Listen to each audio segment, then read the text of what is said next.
सुधीर ने आरोही को अपने शो में परफॉर्म करने के लिए इनवाइट किया था। काफी मशक्कत के बाद फाइनली आरोही मान गई। आरोही बहुत खुश थी। उसे तो बस शो वाले दिन का इंतजार था। जब वो वापस घर आ रही थी तो उसके दिमाग में काफी कुछ चल रहा था।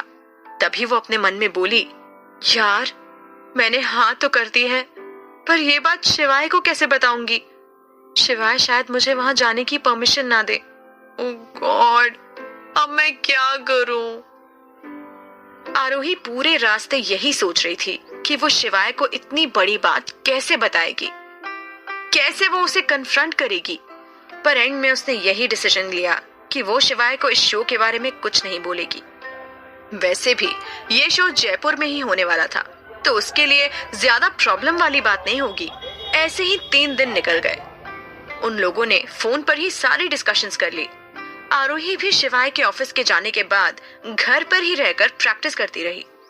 वो हॉल में घूमते हुए रोहित से बात कर रही थी। मैंने सब कुछ तो तैयार कर लिया है, पर अभी भी मैं कुछ चीजों में नर्वस हो रही हूँ। मुझे लगा था कि सिर्फ स्टेज पर जाकर गाना गाना है, पर यहाँ तो पूरी परफॉर्मेंस तैयार करनी है। इसके बारे में तो मुझे किसी ने भी नहीं बताया। मुझे बहुत नर्वसनेस हो रही है, मैं क्या करूंगी?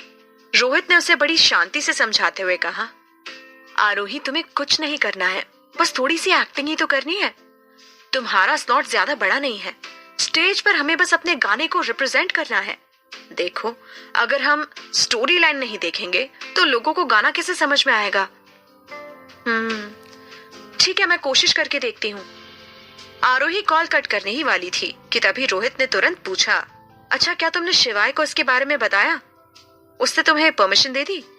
आरोही शिवाय का नाम सुनकर सहम गई, क्योंकि उसने अभी तक ये बात उससे शेयर नहीं की थी, और अगर शिवाय को पता चल गया तो पता नहीं क्या होगा।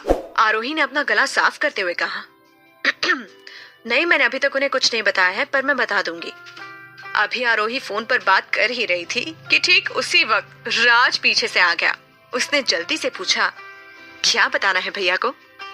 आरोही एकदम से उसकी आवाज सुनकर डर गई। ये तुम दोनों भाई हमेशा अचानक से क्यों प्रकट हो जाते हो? तुम दोनों ने मुझे मारने का ठेका लिया है क्या? राज ने कहा, सॉरी, वो आप फोन पर बात कर रही थी और मैंने आपकी बात सुन ली थी, तो बस जानना चाहता था कि आप भाई को क्या बताने वाली हो। जरा मुझे भी तो पता चले क्या छिपाया जा रहा है मेरे भाई से। आरोही ने उसे जवाब देने से पहले रोहित को बाय कहा, कॉल कट किया और फिर मुस्कुराते हुए बोली, हर बात में इन्वॉल्व होने की जरूरत नहीं है, पर मुझे ये बात किसी को तो बतानी है, तो मैं तुम्हें बता रही हूँ। देखो, ये बात अपने भाई से शेयर मत करना, वरना कयामत आ जाएगी।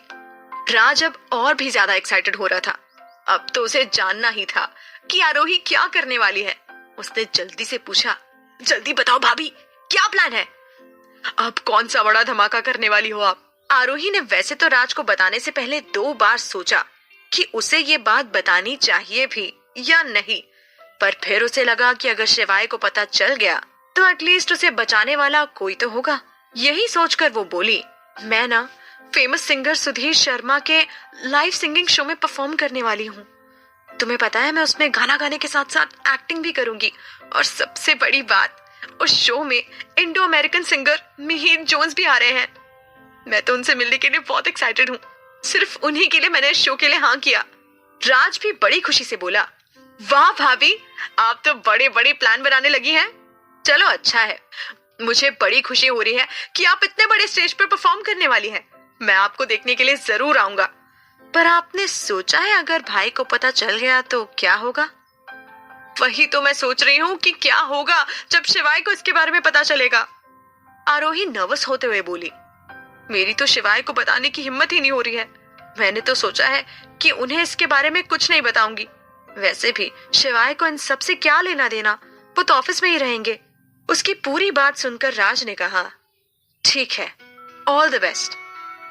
इतना बोलकर वो अपनी मीटिंग अटेंड करने के लिए चला गया और आरोही प्रैक्टिस करने लगी, क्योंकि अगले दिन उसकी परफॉर्मेंस थी। उस पूरी रात आरोही ने जमकर तैयारी की। उसने अपनी एक्टिंग इम्प्रूव की और अपनी आवाज भी। अगले दिन वो तैयार होकर उस ऑडिटोरियम में पहुंच गई जहां पर वो इवेंट होने वाला था। वो काफी बड़ा ऑडिटोरियम था और उसका बैक स्टेज उससे भी बड़ा था।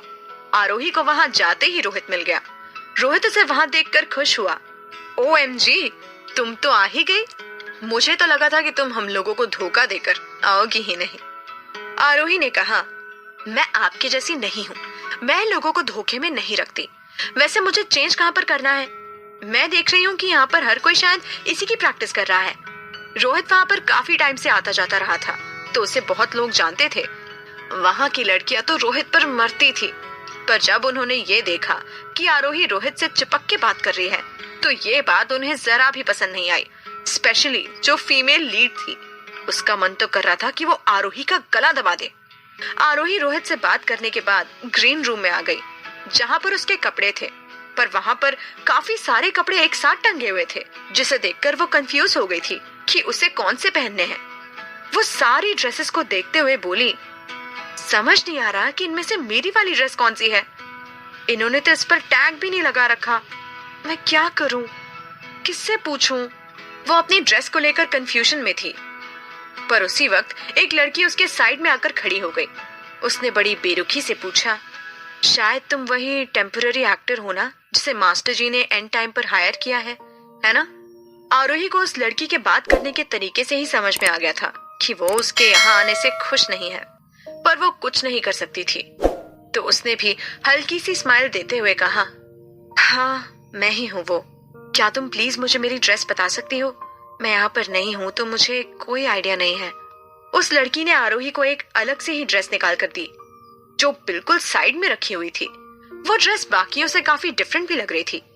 उस लड़की ने वो ड्रेस देते हुए कहा, लो तुम इसे पहन सकती हो, ये तुम्हारी फिटिंग की भी है और तुम पर सूट भी करेगी। आरोही ने भी बिना सोचे समझे वही ड्रेस ले ली। उसे लगा कि वैसे भी उसे तो थोड़ी देर के लिए ही स्टेज पर जाना है, वो तो कुछ भी पहन कर जाए, इससे क्या फर्क पड़ेगा। उसने जल्दी से ड्रेस पहन ली, पर जब वो उसे पहनकर बाहर आई तो उसे काफी अजीब लगा। वो काफी ज्यादा अनकंफर्टेबल फील कर रही थी। ये थोड़ा हेवी नहीं है? और काफी ज्यादा वाइट भी। मैंने ऐसी ड्रेस तो पहले कभी नहीं पहनी है। आपको पक्का पता है ना कि मुझे यही ड्रेस पहननी है? आरोही नर्वस होते हुए उस लड़की से बोल रही थी। उस लड़की ने उसे कोई जवाब नहीं दिया, बल्कि वो मुंह बनाकर वहां से चली गई। आरोही को कोई आइडिया नहीं था कि उसके साथ क्या हो रहा है। वैसे भी वो इन सब में नहीं थी।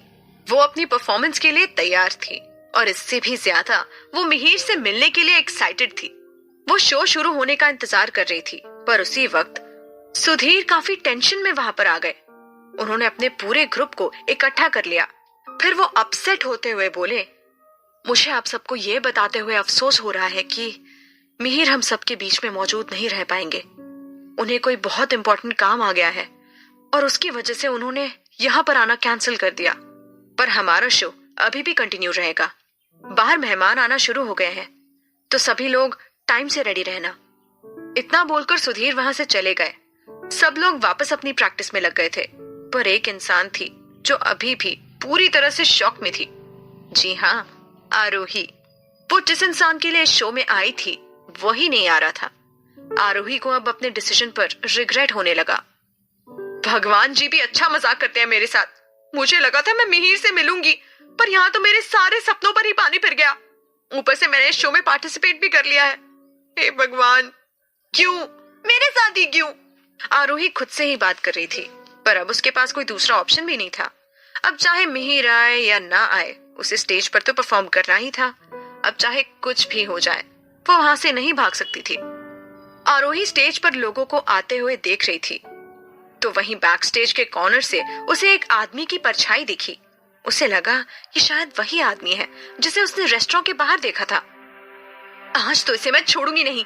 ये यहाँ पर भी पहुंच गया, अभी बताती हूँ। इतना बोलकर वो जल्दी से उसकी तरफ भागी, ताकि इस बार वो उसे पकड़ ले। आरोही को देख वो आदमी भी भागने लगा, जिससे आरोही का शक और ज्यादा गहरा हो गया। आरोही उसका पीछा करते हुए गार्डन तक पहुंची। रुको, कहाँ भाग रहे हो? रुको!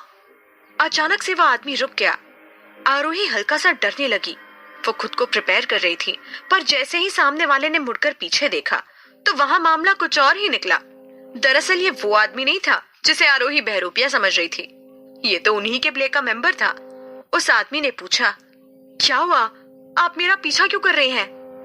आरोही ने हांफते हुए पूछा, पहले तुम बताओ कि तुम भाग क्यों रहे थे? वो आदमी थोड़ा शर्माते हुए बोला, वो तो इसलिए क्योंकि मैंने आपकी पिक्चर क्लिक की थी, तो मुझे लगा शायद आपको पता चल गया है और अब आप मुझे मारने के लिए आ रही हैं। सॉरी, मैं डिलीट कर दूंगा, सच में, मम्मी कसम, बस मुझे मारना मत। आरोही को समझ नहीं आ रहा था कि उस आदमी की बात सुनकर उसे हंसना चाहिए या फिर गुस्सा होना चाहिए। ऐसे कौन करता है? उसने तो कुछ गलत ही समझ लिया था। जब वो वापस से स्टेज के पीछे वाली साइड आई तो उसने ऑडियंस को देखना शुरू किया और वहां पर उसकी नजर शिवाय पर गई। वो शिवाय को वहां देखकर हैरान रह गए। क्या होगा आरोही का? कैसे करेगी वो शिवाय का सामना? क्या शिवाय देख लेगा उसे स्टेज पर?